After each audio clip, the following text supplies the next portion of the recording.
Good morning, friends. In the last topic, we have discussed about the hybridization. Hybridization के अंदर हमने क्या देखा था कि हमारे पास जो टोटल बॉन्डिंग आ रही थी हमारे पास या बॉन्ड ऑर्डर आ रहा था हमारे पास वो 4, 3, 2, 1, 5 इस तरह से आ रही, जिसके अंदर हमने क्या कहा कि यहाँ पर एक बॉन्ड पेयर है, यहाँ पर 2 बॉन्ड है, यहाँ पर 3 बॉन्ड है, यहाँ पर 4 बॉन्ड है, यहाँ पर 5 बॉन्ड है। हो सकता था उनमें से कुछ बॉन्ड पेयर थे, कुछ उनके अंदर से लोन पेयर थे। बट वहाँ पर हमने क्या देखा कि कहीं पर भी फ्रैक्शनल की बात नहीं कि हो सकता है कि हमारे पास ये बॉन्डेड जो आ रहे थे, टोटल बॉन्ड्स जो आ रहे थे वो हमारे पास क्या हो सकते थे, फ्रैक्शंस की फॉर्म में भी हो सकते थे। बट वीपीटी ने वहाँ पर कहीं पर भी एक्सप्लेनिंग को नहीं किया। तो इस तरह से इनकी कुछ लिमिटेशंस थी। अब तक हमने हाइब्रिडाइजेशन ने हमारे पास शेप को, उनके ज्योमेट्री को बहुत अच्छे से एक्सप्लेन किया, बट हमारे पास बहुत सारी लिमिटेशंस भी रह गई कि बहुत सारे कंपोनेंट्स को वो क्या नहीं कर पाया, एक्सप्लेन नहीं कर पाया। फॉर एग्जांपल अगर हम बात करें कि सबसे पहले देखो उसने क्या कहा था कि सारे के सारे अगर हमारे पास पेयर्ड इलेक्ट्रॉन है तो डायमैग्नेटिक होता था। अगर एक भी इलेक्ट्रॉन क्या रह जाता था, अनपेयर्ड रह जाता था, तो वो हमारे पास कैसा बन जाता था, पैरामैग्नेटिक बन जाता था। बट यहाँ पर उसने paramagnetic nature of O2 molecule means oxygen का पैरामैग्नेटिक नेचर होता है, उसके अकॉर्डिंग वो क्या हो जाता था, पेयर हो जाते थे सारे के सारे इलेक्ट्रॉन्स मीन्स डायमैग्नेटिक होना चाहिए। बट एक्चुअली हमारे पास ऑक्सीजन क्या होता है, पैरामैग्नेटिक होता है, ना कि डायमैग्नेटिक। तो उसको एक्सप्लेन नहीं कर पाई थी वीपीटी थ्योरी। उसके बाद कहता है कि इसने क्या कहा कि हमारे पास जिन भी एटम्स का ऑक्टेट कंप्लीट है वो हमें पता है कि वो कंबाइन नहीं करते हैं। But if in any case वो अपने इलेक्ट्रॉन को लॉस या गेन कर देते हैं तो हमारे पास क्या बन सकते थे, मॉलिक्यूल्स बन सकते थे। उसके बारे में उसने कोई स्टडी नहीं की। Means formation of the molecular ion, molecular ions के बारे में उसने कोई जिक्र नहीं किया। उसके बाद कहता है कि हमारे पास फ्रैक्शनल बॉन्ड, अभी भी मैंने डिस्कस किया कि हमारे पास उसने टोटल बॉन्ड्स कितने बताए, 1, 2, 3, 4, 5 कि उसके अंदर से इतने बॉन्ड पेयर हो सकते हैं, इतने लोन पेयर हो सकते हैं। बट हमारे पास एक्चुअली इसने क्या एक्सप्लेन नहीं कर पाया कि हमारे पास वो बॉन्ड्स किसकी फॉर्म में भी हो सकते हैं, फ्रैक्शंस की फॉर्म में भी हो सकते हैं। तो इन सब लिमिटेशंस को कौन दूर करेगा भाई, तो रिमूव दिस लिमिटेशंस कौन आया हमारे पास, MOT, मॉलिक्यूलर ऑर्बिटल थ्योरी। देखो same case molecular orbital theory भी क्या कहती है आप लोगों के पास कि half filled atomic orbital and second half filled atomic orbitals are combined with each other to form a new atomic 2 molecular orbital. यानी कि when 2 और 2 से ज़्यादा एटम्स एक दूसरे के साथ क्या करते हैं, कंबाइंड करते हैं। मेनली यहाँ पर हम 2 की डिस्कस करेंगे कि एटम्स जब कंबाइन करेंगे, कौन से एटम जिनके हाफ फिल्ड एटॉमिक ऑर्बिटल होंगे वो क्या करेंगे, एक दूसरे के साथ कंबाइन करेंगे। और कंबाइन करेंगे तो हमें फर्दर किसकी, न्यू ऑर्बिटल्स की फॉर्मेशन होगी, यानी कि न्यू मॉलिक्यूलर ऑर्बिटल की फॉर्मेशन होगी। और उस मॉलिक्यूलर ऑर्बिटल की जो फॉर्मेशन होती है उसकी shape as comparison to their parent atomic orbitals क्या हो जाती है, डिफरेंट हो जाती है। उसकी प्रॉपर्टीज क्या हो जाती हैं, डिफरेंट, क्योंकि एटम्स की प्रॉपर्टी कुछ और होती है और मॉलिक्यूल की प्रॉपर्टीज अलग हो जाती हैं। वो हमने केमिकल रिएक्शंस के अंदर स्टडी कर चुके हैं। तो इसने यहाँ पर क्या कहा, सेम केस वही एटॉमिक ऑर्बिटल जो पीपीटी ने कहा था कि एटॉमिक ऑर्बिटल जो हाफ फिल्ड एटॉमिक ऑर्बिटल होते हैं वो दूसरे हाफ फिल्ड एटॉमिक ऑर्बिटल के साथ कंबाइन करके क्या बना देते हैं, हमारे पास मॉलिक्यूलर ऑर्बिटल बना देते हैं। लेकिन इसने क्या कहा, जब वो मॉलिक्यूलर ऑर्बिटल बनते हैं सबसे पहले कि हमारे पास इसका क्या होना चाहिए, प्रॉपर ओरिएंटेशन होना चाहिए। क्या होना चाहिए, प्रॉपर ओरिएंटेशन होना चाहिए। अगर प्रॉपर ओरिएंटेशन नहीं होगा तो वो एक दूसरे के साथ कंबाइन नहीं कर पाएंगे। फॉर एग्जांपल मैं बात करती हूँ कि ये मेरे पास s ऑर्बिटल है, अगर मेरे पास pz एक्सिस इस के अलोंग है, इस डायरेक्शन में है, तो हमारे पास ये ओवरलैपिंग हो पाएगी और न्यू ऑर्बिटल की फॉर्मेशन हो पाएगी। बट अगर मेरे पास इस वाले की ओरिएंटेशन ऐसे ना होकर अगर हमारे पास ओरिएंटेशन ये होती और यहाँ पर मेरे पास क्या था, s ऑर्बिटल था, तो यहाँ पर sp हाइब्रिडाइजेशन नहीं हो पाएगी। मीन्स इनके लिए क्या चाहिए, हमें प्रॉपर ओरिएंटेशन चाहिए। फर्स्ट हमारे पास क्या था कि हाफ फिल्ड एटॉमिक ऑर्बिटल होने चाहिए। सेकंड हमारे पास क्या है कि इनकी प्रॉपर ओरिएंटेशन होनी चाहिए, क्या करने के लिए, एक दूसरे के साथ कंबाइन करने के लिए। थर्ड जो सेम वीपीटी कहा था कि हमारे पास क्या होना चाहिए कि एनर्जी डिफरेंस जो है किसके बीच, ऑर्बिटल्स के बीच पाएंगे, एक दूसरे के साथ कंबाइन कर पाएंगे। और जैसे ही ये कंबाइन होते हैं हमारे पास, तो इसके अंदर हमारे पास दो चीज़ें बनती हैं, एक तो बॉन्डिंग मोलिकुलर ऑर्बिटल और एक एंटी बॉन्डिंग मोलिकुलर ऑर्बिटल। कि हमारे पास जैसे ही क्या करते हैं, जैसे हमारे पास लोअर एनर्जी आती है, जैसे बॉन्ड बनता है, कि जब ये एटॉमिक ऑर्बिटल एक दूसरे के साथ ओवरलैप करेंगे, तो उस ओवरलैपिंग के दौरान हमारे पास क्या होगा भाई, जब ये ऑर्बिटल क्या कर रहे थे, एक दूसरे के साथ ओवरलैप कर रहे थे, अगर हेड टू हेड ओवरलैपिंग हो रही थी, तो इसका मतलब क्या बन रहा था, एक बॉन्ड बन रहा था। उसको हम क्या बोलेंगे, बॉन्डिंग मोलिकुलर ऑर्बिटल। और बॉन्डिंग मोलिकुलर ऑर्बिटल की एनर्जी क्या होती है, लो होती है as comparison to anti bonding molecular orbital. अब एंटी बॉन्डिंग कब बनेंगे भी, मान लो ये मेरे पास क्या था, पॉजिटिव नेगेटिव, लेकिन अब ये कंबाइन कर जाते हैं नेगेटिव और पॉजिटिव, तो हमें पता है कि ये ओवरलैपिंग नहीं कर पाएंगे। इट मींस ये दोनों क्या करेंगे भाई, ये एनर्जी लेवल क्या हो जाएगा, हाई हो जाएगा अगर इस टाइप से आता है। तो मान लो मेरे पास 1s और 1s, टू ऑर्बिटल थे, ये किसी और एटम का, ये किसी और, मान लो ये हाइड्रोजन का और ये भी हाइड्रोजन का। तो यहाँ पर जब ये बॉन्डिंग करते हैं, तो इनका जो एनर्जी लेवल है वो क्या हो जाता है, कम हो जाता है, डिक्रीज हो जाता है as comparison to their parents atom. But if in any case कि ये बॉन्डिंग करने के बजाय एंटी बॉन्डिंग में चले जाते हैं, तो यहाँ पर हमारे पास क्या हो जाता है, उनकी एनर्जी क्या हो जाती है, हाई हो जाती है as comparison to their parents atom. तो ये हमारे पास क्या होंगे, एंटी बॉन्डिंग मोलिकुलर ऑर्बिटल, और ये हमारे पास कौन होंगे, बॉन्डिंग मोलिकुलर ऑर्बिटल। तो बॉन्डिंग की एनर्जी क्या है, कम है as comparison to anti bonding molecular orbital.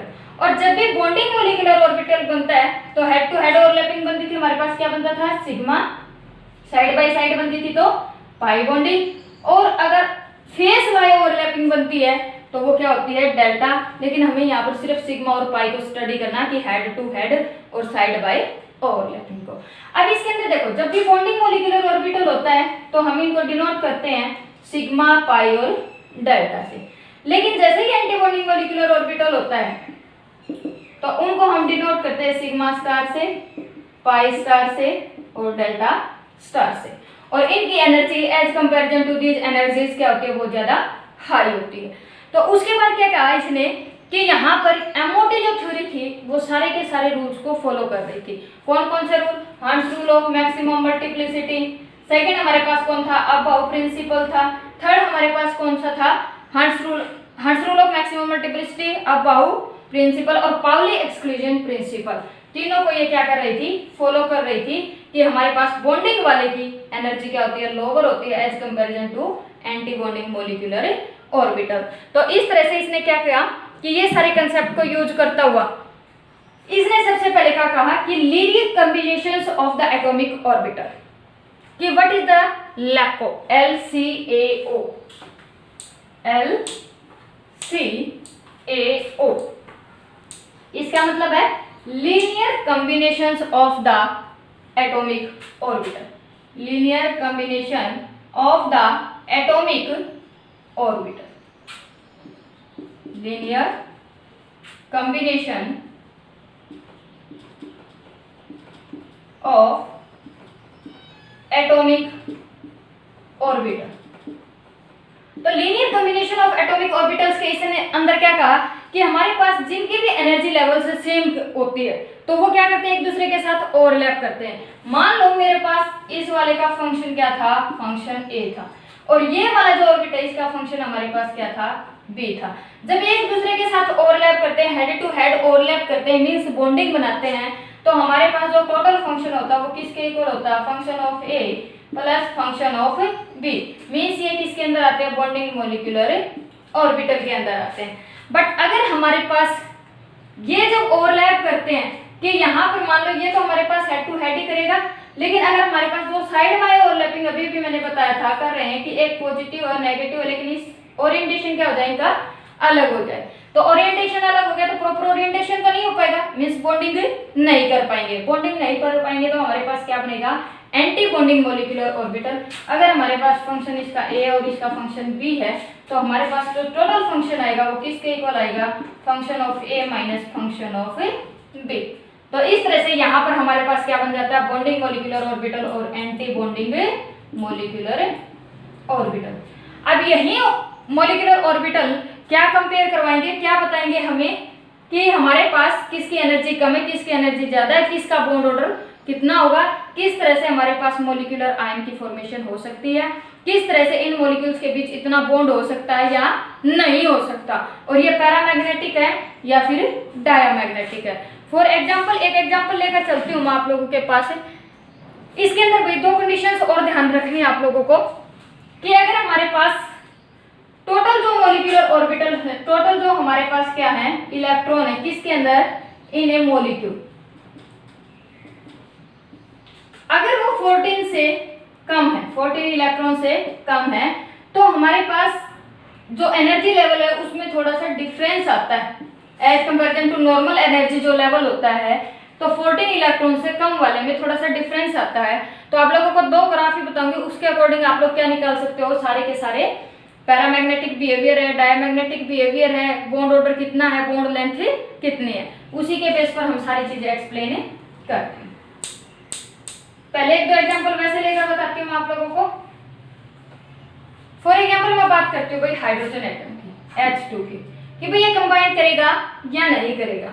मान लो हाइड्रोजन की हमारे पास क्या होता है, इलेक्ट्रॉनिक कॉन्फ़िगरेशन 1s, यहाँ पर भी हाइड्रोजन की इलेक्ट्रॉनिक कॉन्फ़िगरेशन 1s। जब ये क्या करेंगे, दोनों के अंदर एक एक इलेक्ट्रॉन है, एक दूसरे के साथ कंबाइन करेंगे तो क्या करेंगे, half filled orbital, bonding molecular orbital, जिसको मैंने किससे कहा था, सिग्मा से डिनोट करेंगे, और एंटी बॉन्डिंग मॉलिक्यूलर ऑर्बिटल को हम किससे डिनोट करेंगे, सिग्मा स्टार से। तो यहाँ पर देखो सिग्मा, यहाँ पर बाय 1 इलेक्ट्रॉन था और यहाँ पर भी हमारे पास 1 इलेक्ट्रॉन था। मैं यहाँ पर इनका ऑर्बिट दिखा देती हूँ। तो इसके अंदर क्या था, 1 था, इसके अंदर भी क्या था, 1 इलेक्ट्रॉन। तो जब बॉन्डिंग करेंगे तो हमारे पास किस में आ जाएंगे, लोअर एनर्जी लेवल के अंदर आ जाएंगे। तो ये हमारे पास क्या आ गया, लोअर एनर्जी। अगर इसके अलावा कोई इलेक्ट्रॉन बचता तो वो हमारे पास किस में आ जाएगा, एंटी बॉन्डिंग में। तो अब मुझे ये बताओ कि ये पैरामैग्नेटिक है या डायमैग्नेटिक है, सारे के सारे इलेक्ट्रॉन क्या है, पेयर्ड है, इस वजह से ये कैसा है, डायमैग्नेटिक। और बॉन्ड ऑर्डर निकालने के लिए हम क्या करेंगे कि how many electrons are present in the anti bonding, यानी कि इलेक्ट्रॉन्स प्रेजेंट इन, मैं डायरेक्ट लिख रही हूँ, electrons present in the bonding minus electron present in the anti bonding divided by 2, कि हमारे पास बॉन्डिंग में कितने हैं माइनस एंटी बॉन्डिंग में कितने डिवाइडेड बाय 2। अब बॉन्डिंग में कितने हैं हमारे पास, 2 इलेक्ट्रॉन है, एंटी बॉन्डिंग में कितने हैं, 0 है, divided by 2। It means bond order मेरे पास कितना आ गया, 1। तो हाइड्रोजन हाइड्रोजन के बीच जो बॉन्ड लाई करेगा वो कितना होगा भाई, सिर्फ 1। सेम केस वीबीटी ने भी बताई थी ये बात, तो कि हमारे पास क्या करता है कि इसका हाफ फील्ड और इसका हाफ फील्ड एक दूसरे के साथ ओवरलैप कर जाते हैं और कोवलेंट बॉन्ड की फॉर्मेशन करते हैं, जिसके कारण हमारे पास क्या बनता है, 2 इलेक्ट्रॉन की शेयरिंग से एक सिंगल बॉन्ड बनता है। तो यहाँ से आपको पैरामैग्नेटिक डायमैग्नेटिक का भी पता चल गया, बॉन्ड ऑर्डर का भी पता चल गया। और इस बात का ध्यान रखना भी, बॉन्ड ऑर्डर जिसका जितना ज्यादा होएगा बॉन्ड लेंथ उतनी ही कम होगी। मींस बॉन्ड ऑर्डर और बॉन्ड लेंथ क्या होती है, एक दूसरे के इनवर्सली प्रोपोर्शनल होते हैं। अब सेकंड केस आता भाई हमारे पास कि He2, हमने कहा था कि हीलियम के अंदर हमारे पास 2 इलेक्ट्रॉन कंप्लीट है S के अंदर, तो वो क्या नहीं करता, किसी दूसरे इलेक्ट्रॉन्स के साथ, दूसरे एटम के साथ कंबाइंड नहीं करता। तो क्यों नहीं करता, तो यहीं से देखते हैं। अगर मैं He2 की बात करती हूँ तो इसका मतलब यहाँ पर एक हीलियम ले लिया मैंने, यहाँ पर भी एक हीलियम ले लिया। उसके बाद कहता है कि इसके अंदर हमारे पास S के अंदर कितने हैं, 2 इलेक्ट्रॉन है, इसके अंदर भी हमारे पास 2, S के अंदर कितने हैं, 2 इलेक्ट्रॉन है।